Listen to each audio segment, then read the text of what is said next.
Recent survey feel there's been, quote, a constant stream of crises in the past 2 years. So let's talk about solving that. In her new book, Homecoming, Overcoming Fear and Trauma to Reclaim Your Whole Authentic Self, clinical psychologist and Professor Thema Bryant looks at how we can get out of what she calls survival mode, a mode a lot of us know well. Professor Bryant also happens to be president-elect of the American Psychological Association, and she joins us now.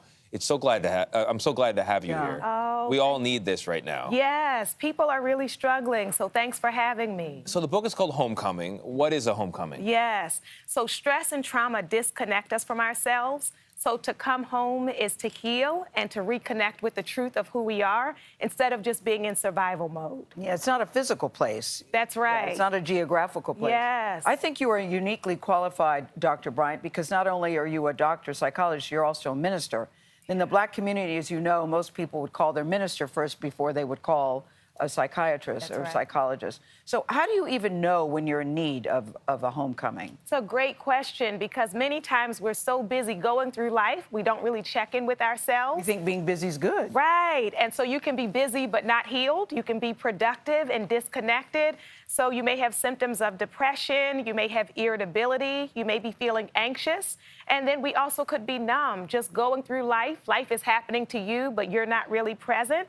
And it can also show up in our actions if we're medicating with substances or sabotaging ourselves. I like to say when I'm standing on my own wings, I'm in need of a homecoming. So when you're looking to reconnect with yourself, what are the first steps to doing so? The first step to reconnection is telling myself the truth. Sometimes we don't just lie to other people. We're not even aware of our own despair, of our own You say denial's emotions. never healing or transformative. That's right. If I'm in denial, I can't heal it. And so to come home, begin to tell yourself the truth and to live from that truth, to take better care of yourself, and also to choose affirming relationships. Because if I'm around people who stress me out all the time, it's going to be hard for me to be at home within myself. Yeah, I like how you said breakups can break you. That's one of my favorite chapters. But many things stood out to me about your book. It's very well done, by the way.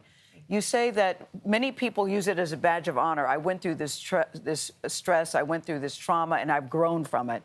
You go, no, that's not the way to look at it. There's a term, post-traumatic growth.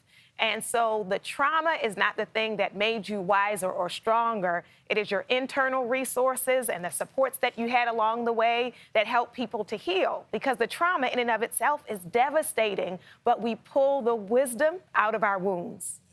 A lot of people are dealing with physical losses with the pandemic, but also these invisible losses of time and opportunity. How do you deal with those? Those are important to grieve as well. We call it unrecognized grief. So yes, grieve the loss of a loved one, but the lost opportunity, the lost connection, the lost time, lost community, it's important to get back home to yourself so that you can reconnect. Yeah. All right. Well done. She has little homework assignments at the end of every chapter. You give great examples involving your own life story. Bravo, bravo. And a PhD, trained at Harvard Medical School, a minister. I mean, if you were a pastry chef, it's the only other thing I can imagine might bring you more comfort. And she dances too, Tony. I do love biscuits. Professor Thema Bryant, thank you very much. Homecoming is on sale now.